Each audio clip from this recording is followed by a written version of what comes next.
Salut les gars, j'espère que vous allez bien. On se retrouve dans le deuxième épisode de podcast en vidéo. Et aujourd'hui, j'ai envie qu'on parle d'un sujet qui peut être controversé. On va parler du destin, du mektoub, comme on aime l'appeler. J'ai envie aujourd'hui de vous parler un peu plus de spiritualité, parce que ça fait pleinement partie de qui je suis, de ma personnalité et de mes pensées. Mais avant ça, j'ai envie de vous expliquer que, selon moi et pour moi, la spiritualité, c'est très personnel, ça fait partie de chacun. On a chacun des degrés de spiritualité, on voit ça différemment aussi chacun. Et je voudrais mettre un petit point d'honneur d'abord à vous expliquer que moi, j'ai pas de religion, je crois aux religions, je pense qu'il existe un Dieu, etc. Mais moi, je suis pas du tout renseignée sur les religions, donc je veux absolument pas que cette vidéo passe pour quelque chose qui dément la religion ou des choses comme ça. Je ne suis absolument pas ni intéressée, ni renseignée, ni rien du tout sur la religion. Moi, je vais simplement vous parler de mon état d'esprit. Je suis persuadée qu'il y a quelque chose qui est au-dessus de nous. Je pense qu'il y a une force au-dessus de nous. Mais moi, je l'appelle seulement pas Dieu, je l'appelle la vie. Je sais qu'il y a des gens qui l'appellent la source. Je sais qu'il y a des gens qui l'appellent d'une manière différente. Pour autant, moi, je l'appelle la vie. Donc, dans cette vidéo, on va parler de la vie. Parce que moi, j'aime bien dire merci la vie. Donc, voilà. Mais, encore une fois, je veux pas paraître pour... Enfin, je veux pas que ce soit mal pris parce que c'est pas du tout mon intérêt. L'objectif, c'est juste que je puisse peut-être aider les personnes qui pensent comme moi au fait que la spiritualité, c'est faire confiance à la vie et faire confiance au chemin que la vie veut nous faire prendre, quoi, tout simplement. Voilà. Donc maintenant que ce disclaimer est fait, on va pouvoir commencer la vidéo. Pourquoi j'ai envie de vous parler de ça aujourd'hui? Parce que je suis convaincue, en fait, que la spiritualité existe, que c'est très important de faire confiance à la vie, à Dieu, à ce que vous voulez, mais dans cette vidéo, on va l'appeler la vie. Et que je suis persuadée que, quand bien même notre chemin n'est pas tracé concrètement, on a une ligne directrice qui nous suit depuis qu'on est né jusqu'à notre mort. Et on va vivre, à chaque moment de la vie, quelque chose qu'on doit vivre à ce moment précis pour apprendre sur nous, pour apprendre à mieux savoir, à mieux fixer ses limites, à dire oui, à dire non, enfin bref, prendre des opportunités qu'il faut absolument qu'on prenne, etc. Je suis persuadée de ça, je suis convaincue de ça, depuis très longtemps, je suis quelqu'un de très spirituel, pour vous parler un peu de qui je suis. Je crois aux énergies de la lune, je crois aux énergies du soleil, je crois aux énergies des étoiles. Je suis persuadée qu'on est drivé par quelque chose de supérieur à nous. Je pense qu'on est aussi lié à des autres mondes. Je crois aux âmes, je crois à la réincarnation. Enfin voilà, je suis vraiment typiquement la fille qui croit à la spiritualité à fond. J'ai pas envie que cette vidéo passe pour du développement personnel quand même parce que je pense que ça, encore une fois, c'est très personnel.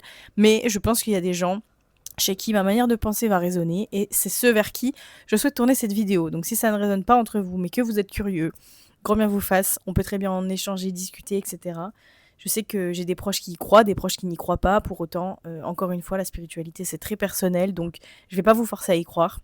Mais je pense quand même que je ne suis pas la seule dans cette planète à croire en tout ce que je vais vous dire par la suite. Maintenant que ce petit point est fait, encore une fois, j'ai envie de vous parler de la spiritualité parce que c'est quelque chose qui drive ma vie et parce que je suis persuadée et j'ai envie de vous montrer par les expériences que j'ai vécues l'intérêt de justement croire et faire confiance à la vie parce que c'est pas parce qu'on a dans sa tête quelque chose de prévu qu'on va le vivre et c'est pas pour autant parce qu'on a prévu quelque chose que c'est ce qu'il nous faut. Dans nos générations et dans notre société plutôt actuelle, on est beaucoup trop intellectuel, on n'est plus du tout sur les sensations de notre corps, sur nos envies, etc. On est très dans le succès, dans l'argent, dans les responsabilités, etc. Ça peut être très bien pour quelqu'un et ça peut clairement être le chemin de vie de quelqu'un, mais ça peut surtout aussi ne pas être votre chemin de vie et ne pas être ce à quoi vous aspirez. Voilà. Je vais dans cette vidéo prendre des exemples de ma vie pour vous montrer un petit peu parce que je pense que c'est pas pour parler de moi, mais c'est parce que c'est la meilleure manière pour moi de vous démontrer ce que je crois. Je vais prendre notamment deux exemples qui pour moi sont assez flagrants et qui, pourquoi aujourd'hui je vous en parle, pourquoi je fais cette vidéo aujourd'hui, parce que j'ai vécu quelque chose d'une de ces deux choses qui me motive en fait aujourd'hui à vous dire qu'il faut vraiment croire en la vie. J'ai déjà tourné cette vidéo, mais c'était pas assez clair, donc je la retourne. Je vais essayer de vous expliquer ces deux points de vue différents, même si les deux sont reliés. On va d'abord parler de ma venue sur Paris et de à quel point c'était dingue et à quel point c'est fou tout ce que je vis depuis que je suis arrivée ici. Et on va parler aussi d'un hôtel. Donc pour vous faire un peu dans l'ordre chronologique, je viens du nord-est de la France. Mes parents et ma famille n'ont jamais été vraiment dans des grandes villes. On a toujours vécu dans les villages, etc. le voyage a toujours fait partie quand même de la vie, mais voilà, je sais que mon grand-père a habité sur Paris, mais j'ai pas plus de lien que ça avec Paris. Donc moi, j'ai fait mes études dans le Nord-Est, j'ai après fait mes études à Nancy, et la première fois que je suis venue à Paris, c'était en CM2 avec l'école, et la première fois que je suis venue à Paris, c'était avec mon ex en 2021. On est venu aux vacances de Noël en 2021, et en gros, je suis venue à Paris parce que on voulait aller à Londres, on n'a pas pu y aller, on est venu à Paris, mais c'était pas un but pour moi dans la vie d'être à Paris. C'était même pas dans mes plans de carrière que d'être à Paris. Cependant, et je ne savais pas encore que je voulais faire ma carrière dans l'hôtellerie et que c'était l'hôtellerie qui allait me correspondre à 100%, je me rappelle qu'on était partis se balader, on a fait tous les coins de Paris comme des touristes, et on était partis se balader près des Tuileries, près du Louvre. Et je me souviens que j'ai pris en photo l'hôtel Regina, qui est vraiment l'hôtel, un des hôtels les plus grands de Paris, je pense, sur la rue de Rivoli, donc vraiment à côté des Tuileries. Et je me rappelle, encore une fois, je ne savais pas que j'allais évoluer dans ce secteur. J'ai pris en photo l'hôtel en me disant, tiens, si un jour je cherche un travail ou un stage, je pourrais aller ici. Je ne connaissais ni l'hôtel, ni le secteur, je m'étais jamais renseignée sur l'hôtellerie, encore moins à Paris. Bref, c'était vraiment sorti de nulle part. Et ce point est très important dans ma tête parce que je m'en rappelle toujours et je m'en rappellerai toujours. Et c'est une anecdote que je raconterai toute ma vie, je pense. J'ai pris cet hôtel en photo et j'ai continué ma route. On a continué à se balader, etc. Et moi, j'ai un problème de circulation dans l'espace où maintenant Paris, je connais, mais avant, je savais pas quel lieu pouvait m'amener où. Je savais même pas que j'étais à côté des Tuileries. Enfin, à ce moment-là, j'ai juste pris en photo cet hôtel parce que je l'ai trouvé excellent, bien placé. Je me suis dit, tiens, vas-y, prends-le en photo. Il te servira pour plus tard. Je continue ma vie, etc. Tout va bien. J'arrive à Paris. Je passe un peu les détails, mais je vous raconte l'autre histoire après. J'arrive à Paris et en fait, la directrice de formation de la licence que j'ai validée l'année dernière, son premier CDI, c'était au Regina. Ce point-là, je me suis dit, tiens, genre un petit point qui... intéressant. Et pourquoi je vous fais cette vidéo aujourd'hui? Parce que tout simplement, je suis partie visiter le Regina aujourd'hui. Et c'est décidément mon hôtel préféré. Alors moi, je suis aussi fan du Plaza Athénée parce que je le trouve vraiment merveilleux de l'extérieur. Je n'ai pas encore eu l'occasion d'aller à l'intérieur. Mais le Regina, les gars, il est exceptionnel, c'est magnifique. Et je suis trop contente de l'avoir visité aujourd'hui. C'était une opportunité. Je pensais pas du tout en me levant ce matin aller visiter cet hôtel. Et maintenant que j'ai visité cet hôtel, je me vois clairement évoluer au sein de cet hôtel. Donc, c'est pourquoi je vous dis de faire vraiment confiance à la vie. Pour ce premier point-là, c'est qu'il y a des années, il y a 5 ans en arrière, je ne savais pas ce que j'allais faire. Je n'avais pas pour objectif de venir à Paris. J'avais pas pour objectif de faire un master, d'évoluer dans l'hôtellerie, etc. Je n'avais aucun plan de carrière fixé. J'ai pris cet hôtel en photo. Et en fait, c'est mon point d'ancrage à Paris. C'est mon point d'ancrage dans l'hôtellerie. Avant même que ce soit conscient dans ma tête que l'hôtellerie, c'était ce vers quoi je voulais me pousser, j'ai pris cet hôtel-là en photo. Un truc random parce que je fais vraiment 1 milliard de photos, mais cet hôtel-là. Et il se trouve que maintenant, aujourd'hui même, je l'ai visité, sachant que je suis en train de m'épanouir de ouf dans ce secteur et que c'est le seul secteur dans lequel je me vois évoluer. Et en fait, maintenant, je me vois travailler. Je me dis, mais purée, dans le futur, je peux travailler là-bas, je peux candidater et me dire, tiens, je vais travailler là-bas. Et je trouve ça totalement fou. Ça va peut-être pas vous paraître aussi dingue que ça l'est pour moi en vidéo, parce que forcément, vous n'avez pas les émotions, les trucs que ça me procure. Mais je trouve ça dingue. Donc ça, c'est un des points pour lequel je vous dis, faites confiance à la vie. Le second point, c'est mon arrivée à Paris. Paris, pour moi, encore une fois, c'était pas dans mes plans de carrière il y a 5 ans.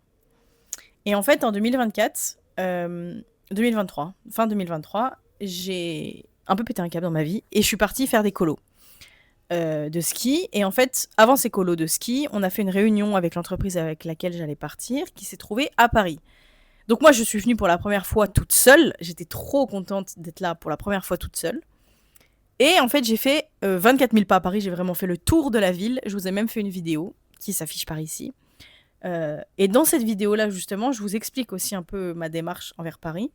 Quand je suis arrivée ce jour-là dans Paris, j'étais hyper contente. Et je me rappelle m'être dit dans ma tête, Chloé, tu sais quoi? T'es à Paris, tu kiffes Paris. Viens, essaye d'y habiter au moins 6 mois. Si ça te plaît, tu restes. Si ça te plaît pas, tu vas ailleurs, c'est pas grave. Ça fait partie de la vie aussi de déménager, bouger et de savoir où est-ce qu'on se sent bien. Et je me rappelle en fait vraiment les émotions que ça m'a procuré de me dire essaye d'habiter à Paris. J'ai continué à faire ma vie, je suis rentrée, etc. Je suis partie en colo, machin. Quand je suis rentrée de mes colos, ma mère m'a dit bon Chloé, t'as un BTS, c'est bien beau, mais est-ce que tu veux pas postuler pour des études? j'ai voulu postuler pour des études. Encore une fois, j'ai fait mes études dans le Grand Est. Je viens du Grand Est. Je voulais fuir ce Grand Est. Et donc, je me rappelle que j'avais sélectionné des études à Paris. Donc, il a fallu que je postule sur e-candidat, etc. J'avais sélectionné à Paris, mais encore une fois, Paris, ça coûte cher, c'est pas facile d'y habiter, etc. Donc, je me suis dit, vas-y, Paris, c'est un rêve, mais tu vas pas aller là-bas. Et j'avais trouvé des formations en hôtellerie, encore une fois. Donc, c'est bien pour vous dire que c'est pas un secteur qui est que à Paris. On peut faire des études d'hôtellerie partout. J'avais postulé enfin, j'avais trouvé des études à Toulouse, Marseille, Nice, Perpignan. Enfin, je voulais vraiment juste partir de chez moi. Quand je vous dis que la plateforme e-candidat n'a jamais voulu fonctionner dans les autres villes que Paris, c'est la réalité. Je n'ai jamais réussi ni à avoir un contact des écoles, ni à réussir à faire mes dossiers sur e-candidat, ni à avoir même accès à certains espaces de e-candidat selon certaines villes, autres que Paris. Si ça, c'est pas un premier signe, les amis, je sais pas ce que c'est. Et donc, j'ai postulé, etc., pour des études. Et à un moment donné, j'ai fait un entretien avec une directrice de formation qui s'avère être la dame qui a travaillé au Regina, que j'ai appris bien plus tard, et qui s'avère être la directrice de la formation que j'ai fait l'année dernière, donc ma licence professionnelle que j'ai fait avec elle, et la raison pour laquelle je suis en master, parce que c'est grâce à cette licence que maintenant je suis en master. Donc déjà ça c'est dingue pour moi parce que je sais que Paris c'est un rêve pour moi, mais dans le futur je m'attendais pas du tout à pile poil 365 jours après ma première venue seule à Paris, où je me suis mis devant l'hôtel de ville et que je me suis dit essaye d'y vivre. Si tu fais que 6 mois, sinon tu feras plus, mais essaye au moins d'y vivre. Pile poil un an plus tard, j'étais à Paris, j'habitais à Paris. Et j'étais dans la formation de la dame, la seule personne avec qui j'ai eu un entretien quand j'ai voulu reprendre les études, qui se trouvait où? À Paris pour ma licence professionnelle. Et à un an pile après la vidéo que je vous ai fait là, je suis à Paris, j'habite à Paris. J'ai trouvé encore ça complètement dingue. Et donc j'arrive à Paris, tout ça. Encore une fois, Paris, ça a vraiment été le point de départ de ma vie. Enfin, c'est vraiment le point qui a fait que je me suis épanouie. J'ai appris à vivre seule. Je suis arrivée à Paris. Et en fait, moi, depuis que je suis arrivée à Paris, il y a beaucoup, beaucoup, beaucoup de choses qui se sont débloquées dans ma vie. Paris, ça a vraiment été le point de départ de ma vie, de ma seconde vie, comme on aime l'appeler. Mais ma vie d'adulte, en fait. Parce que je suis arrivée à Paris, encore une fois, j'étais pas du tout dans ces bails-là. J'ai fait un entretien, je me suis dit, ok, maintenant c'est le moment, je pars à Paris. J'ai informé mes parents, etc. Je suis partie. Je suis arrivée à Paris, à la base j'étais en colocation, j'ai pas kiffé, c'est pas du tout ce que je recherchais. Je partais d'avoir vécu 20 ans avec des gens, avec ma famille, 5 personnes, etc. La seule chose que je voulais c'était d'être seule dans mon appartement, d'avoir enfin mon indépendance et de faire ce que je voulais. Je suis arrivée à Paris, donc en colocation, parce qu'encore une fois c'est pas évident de trouver un logement à Paris. Et au final, au bout d'un mois, sans même pas le chercher, un appartement m'est tombé sur le nez comme ça. Et c'est l'appartement dans lequel je suis actuellement et qui est exceptionnel. Donc voilà, encore une fois, je vous dis, faites confiance à la vie. Encore un autre point qui concerne Paris et qui est absolument fou. J'ai vécu beaucoup de peine de cœur depuis les dernières années. J'étais bloquée en amour, je n'y croyais plus, je ne voulais plus m'installer avec quelqu'un. Enfin, je ne voulais plus construire quelque chose avec quelqu'un. Je suis arrivée à Paris, j'ai guéri mon cœur, j'ai pris un peu de temps pour moi, et maintenant je suis dans une relation depuis plus d'1 an qui est exceptionnelle. J'ai appris à mettre mes limites, à dire oui, à dire non, à savoir ce que je voulais, ce que je ne voulais plus. La personne en face est la même que moi, donc c'est exceptionnel, ça se passe très bien, c'est fou. Encore un point qui satisfait ma volonté de vous dire que il faut faire confiance à la vie parce que tout ce que vous vivez à un moment précis, ça a une raison pour laquelle vous le vivez à ce moment-là, dans le mindset que vous êtes, où vous êtes actuellement, parce que vous devez le vivre, parce que votre futur vous a besoin d'apprendre ça pour être le futur vous que vous êtes actuellement, quoi. Et d'être de mieux en mieux chaque jour. Un autre point, c'est le travail. Depuis que j'ai 16 ans, je travaille en animation avec des enfants. Au début, je travaillais que les étés. Après, comme je vous l'ai dit, je suis partie en colo, etc. J'ai toujours eu un problème avec le travail. Je me suis jamais vraiment sentie à ma place dans tous les travaux que j'ai faits parce que à chaque fois, enfin tous les travails, tous les postes que j'ai pu avoir, à chaque fois, soit ça se passait pas bien avec l'équipe, soit je me sentais pas du tout bien, soit je finissais par avoir des douleurs physiques dues aux problèmes que j'avais au travail. Je me suis toujours sentie en trop, pas assez bien, pas au bon endroit, etc. dans le travail. Que je le fasse près de chez moi, à Paris, à l'étranger comme j'ai pu le faire, je me suis toujours sentie pas bien. Paris, c'est la première expérience professionnelle dans laquelle je me suis sentie bien, dans laquelle je me suis sentie à ma place, écoutée, pile poil où je devais être, dans laquelle je me suis épanouie l'année dernière. C'était la meilleure année de ma life. Là, cette année, encore une fois, enfin, je suis pile à l'endroit où je dois être. Je me sens légitime d'être où je suis. Je sens que ce que je dis, ce que je pense, comment je travaille, ça correspond exactement à l'endroit où je suis. Et l'équipe me le fait très bien ressentir aussi. Mais je trouve ça encore une fois dingue de me dire, mais en fait, Paris, j'en ai rêvé. J'ai fait ce que j'ai pu, mais en fait, j'ai fait plus ou moins dans le sens où c'était un rêve pour moi, mais un rêve de grand. Et à 20 ans, je me considère pas encore comme grande. Vous voyez ce que je veux dire? Et donc, je trouve ça complètement dingue de me dire, mais en fait, j'ai juste décidé de reprendre les études parce que ma mère m'a demandé, je ne voulais pas reprendre les études, j'en avais marre de l'école, je m'ennuie à l'école, etc. Ma mère m'a dit, vas-y, fais. En 2 semaines, j'avais un entretien. En 1 heure d'entretien, bah, je savais que ma vie allait changer parce que je savais que j'allais aller à Paris. Enfin, depuis que je suis à Paris, ma vie va bien. Mais j'ai pas fait pour. Vous voyez ce que je veux dire? Alors oui, j'ai accepté le poste à Paris, j'ai trouvé une alternance à Paris. Ok, mais je n'ai pas fait quelque chose concrètement pour me dire ok, je vais être prise à Paris plutôt qu'à un autre endroit. Vous voyez ce que je veux dire? Et donc vraiment ces points me font me dire qu'il est très important de suivre les plans que la vie va mettre sur votre chemin. Parce que quand bien même, encore une fois, vous avez l'impression que votre vie est tracée, la vie n'est pas tracée. Cependant, je suis persuadée et convaincue au plus profond de mon âme que la vie va vous faire vivre ce que vous avez envie de vivre à ce moment précis, parce que vous devez le vivre, parce que ça va vous amener vers ce que vous devez vivre à la suite. Je suis persuadée qu'on est sur cette planète pour valider des missions, je suis persuadée qu'on est sur cette planète pour quelque chose précisément, et que notre âme, elle a besoin de passer par cette étape-là pour pouvoir faire la suite de son parcours. Et encore une fois, la vie vous donnera toujours ce que vous avez besoin de vivre au moment précis où vous avez besoin de le vivre.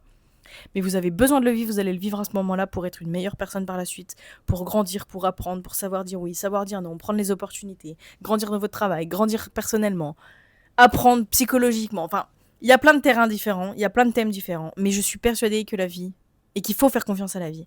Et pourquoi je vous dis ça? Parce qu'en fait, je suis quelqu'un de très stressé, je suis quelqu'un de très... Je veux savoir ce qui se passe, je veux prévoir, je veux. Et en fait, à chaque fois, les moments où ça s'est le mieux passé, c'est le moment où je décidais de lâcher prise, où je décidais de me dire, ok, bah de toute façon, la vie va décider à ma place, les opportunités vont tomber au moment où elles doivent tomber parce que je dois être là à ce moment-là, je dois faire ça à ce moment-là. Et c'est comme ça que ça doit se passer. Même au niveau de, par exemple, mon entrée en alternance l'année dernière, j'ai postulé, j'étais à l'étranger. C'est la première fois de ma vie que je faisais de l'alternance. J'ai postulé à l'étranger parce que j'étais animatrice à l'étranger à ce moment-là. Je suis tombée sur une offre de réceptionniste, mais qui était tournée comme si c'était pour être acteur dans un film. Je me disais, mais c'est trop bizarre. Comment ça, t'es à un hôtel et tu tournes ta fiche de recrutement comme si t'étais dans un film. Donc j'ai commencé à faire, mais sans vraiment y croire, sans vraiment me dire, tiens, bah je vais aller là-bas, parce que c'était vraiment trop étrange. Finalement, dites-vous que ça fait 2 ans que je suis dans le groupe, je me vois évoluer à fond la caisse dans ce groupe. C'est le groupe dans lequel je me suis le mieux sentie de ma vie, alors que j'en ai quand même fait quelques-uns. Enfin, il y a plein de choses en fait qui me font croire que il faut vraiment faire confiance à la vie. Il faut y croire. Il faut se dire que de toute façon, la chose que je vais vivre, elle devra se vivre. Je sais que par exemple dans les relations, j'ai beaucoup douillé, j'ai vécu des choses catastrophiques. Ah, cependant, bah en fait, quand bien même c'était horrible sur le moment et qu'il y a des choses que j'aurais évidemment pu éviter, et bah pour autant, je suis contente, entre guillemets, de les avoir vécues, même si le moment n'était pas évident, parce que je sais maintenant que je vais savoir dire oui, je vais savoir dire non, je sais ce que je veux. Et en fait, j'ai compris ma valeur, j'ai appris ma valeur, je sais jusqu'à où je peux aller et jusqu'à quel niveau je peux accepter les manques de respect, les trucs comme ça, etc. Et maintenant, je n'ai plus peur, en fait, de dire non, je n'ai plus peur d'imposer ce que je pense, j'ai plus peur de ne plus accepter certains comportements et de mettre stop à certaines amitiés, certains trucs, enfin tout ce que vous voulez. Tout simplement parce que, bah en fait, je l'ai appris. Et pourquoi je l'ai appris? Bah parce que j'ai vécu plein de choses, j'ai fait confiance à la vie, j'ai vécu des choses que je devais vivre pour actuellement être la personne que je suis. Et depuis que déjà j'ai déménagé, que j'ai suivi un peu la vie, que j'ai fait confiance à la vie, je me sens beaucoup mieux psychologiquement, je me sens beaucoup mieux dans ma vie. Je ne vous dis pas que le stress a disparu parce que c'est absolument pas vrai. Je suis une boule de stress. Si je pouvais m'appeler stress, je m'appellerais stress. Mais pour autant, ça fait du bien aussi de se dire que on n'est pas seul psychologiquement responsable de ce qu'on fait et que dans tous les cas, qu'on fasse A, B, C ou D, qu'on prenne la porte A, B, C ou D, si on doit vivre quelque chose, on le vivra. Voilà, les mots de la fin. Alors, je fais encore un disclaimer parce que j'ai vraiment pas envie de passer pour la fille qui fait des leçons de morale aux gens. Euh, j'ai pas envie que cette vidéo soit prise comme la vidéo d'une petite blanche qui a les opportunités pour, qui a l'argent pour, parce que je me sens riche en opportunités, je me sens riche même dans la vie, parce que j'ai la possibilité de vivre à Paris, j'ai eu la possibilité de m'installer ici, ça coûte quand même extrêmement cher. J'ai des opportunités parce que je suis la personne que je suis, parce que je suis blanche, française, enfin, il y a énormément de choses qui font que j'ai les opportunités que j'ai et que j'ai la vie que j'ai. Je sais que c'est pas donné pour tout le monde. J'ai vraiment absolument pas envie d'être donneuse de leçons dans cette vidéo ou de vous dire que de toute façon demain ça ira mieux et que du coup bah demain ça ira mieux et j'ai pas non plus envie que vous excusiez les comportements catastrophiques que vous avez pu vivre dans votre vie, que ce soit des violences et bref, j'ai pas envie de prononcer les mots qui peuvent être encore plus graves que ça. Je suis consciente que ça existe et encore une fois, je ne veux pas me placer comme une sauveuse, je ne veux pas me placer comme quelqu'un qui vous dit bah de toute façon ça ira mieux demain parce que c'est trop compliqué, parce que c'est trop touchy. Quand bien même j'ai vécu des situations qui n'étaient pas évidentes et qui étaient parfois catastrophiques, je ne me plains quand même pas de la vie que j'ai eue. Et encore une fois, je suis privilégiée. Je sais que je suis privilégiée. Donc cette vidéo, elle est vraiment à prendre avec des pincettes dans le sens où je ne veux pas froisser les gens, je ne veux pas mal parler, je ne veux pas manquer de respect à certaines personnes. Je sais, par exemple, au niveau de vivre à Paris, que c'est pas donné à tout le monde n'a pas les moyens. Je sais que dans le monde, il y a des gens qui ne bougeront jamais de leur village parce qu'ils en ont pas les moyens, parce que c'est pas possible, parce que la vie qu'ils ont ne leur permet pas d'eux. Donc je sais que je suis privilégiée, j'en suis consciente, et je veux vraiment mettre un point là-dessus de vous dire que, en fait, cette vidéo, elle est faite pour les gens chez qui mes mots vont résonner. Mais je ne veux vraiment pas donner de leçons, excuser des comportements catastrophiques. Je ne veux pas vous pousser à faire des choses dont vous n'avez pas envie. Je ne veux pas vous faire croire à des choses que vous n'avez pas envie de croire. Voilà. Je tiens quand même à dire ça parce que j'ai vraiment pas l'intérêt. Enfin, mon objectif à moi, c'est vraiment juste de partager les mots qui résonnent dans ma tête parce que je pense qu'ils vont résonner dans la tête et dans le cœur des autres, de certaines personnes plutôt. Mais je ne veux absolument pas me placer comme donneuse de leçons et je ne veux pas du tout excuser ou justifier le fait que oui bah en fait si vous faites confiance à la vie et que vous faites rien, bah ça va donner vos rêves parce que c'est pas vrai. Il faut quand même avoir l'intention, il faut quand même travailler pour, il faut quand même travailler pour ce qu'on a envie d'avoir, enfin ça ne tombe pas du ciel. Simplement juste que des fois, il faut pas être fixé sur un plan de carrière, être fixé sur un plan de vie, parce que je suis persuadée que la vie, elle vous fera vivre ce que vous avez besoin de vivre à ce moment-là, parce que vous avez besoin de le vivre. Voilà. J'espère que c'est clair et que vraiment je vais pas heurter des gens parce que c'est vraiment pas mon intérêt. Voilà. Je suis juste une petite meuf de 23 ans qui a envie de libérer son cerveau, de parler et encore une fois d'aider les gens, ça peut aider et de réveiller des petites clés chez les gens chez qui ça va réveiller des petites clés. Mais c'est pas pour tout le monde. Voilà. En tout cas, j'espère que la vidéo vous a plu. Je suis trop contente de faire ce concept, donc j'espère vraiment qu'il va se développer et qu'on va tous kiffer ensemble. Je vous fais des gros bisous, je vous remercie d'avoir écouté cette vidéo. N'hésitez pas à commenter, liker, aimer, vous abonner, etc. Et à bientôt!